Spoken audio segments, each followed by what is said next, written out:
Hello, everyone. Welcome back to CS Psycho. In today's tutorial, we're going to dive into the world of documentation with MkDocs, a fast and simple static site generator that's perfect for building project documentation. I'll guide you through the process of installing MkDocs on Ubuntu, so let's get started. Before going to the installation, make sure that you have installed Python by typing the command Python, version. Also check the version of your pip. Now let's move on to the installation process.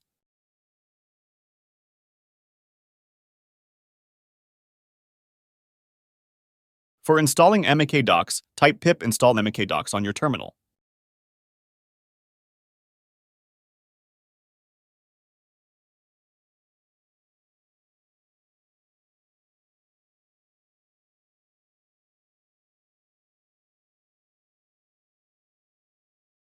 Type your password and hit enter. It will take some time to install mkDocs on your Ubuntu system. Here I'm using Ubuntu version 22. Here you can see that mkDocs is successfully installed in the system. Now let's check the version of mkDocs installed in our system.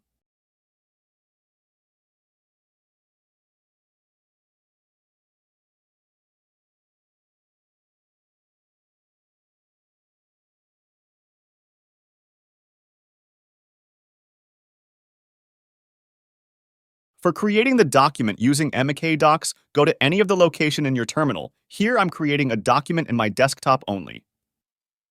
After that, use the command mkdocsnew followed by the file name you want.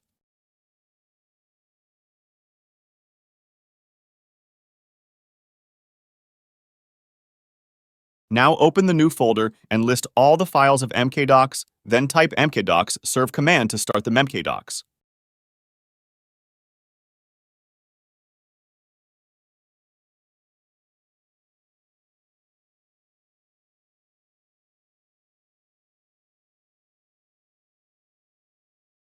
In the terminal, you can see a localhost link for opening the mkdocs in browser. Copy and paste the link on any web browser to see mkdocs. If you want to build the documentation, then use the command mkdocsbuild to build your documentation. Congratulations! You've successfully installed mkdocs on your Ubuntu system and created a basic documentation project. Remember, MkDocs makes it easy to maintain and organize your project's documentation. If you found this tutorial helpful, don't forget to like, share, and subscribe for more content. Thank you for watching, and happy documenting!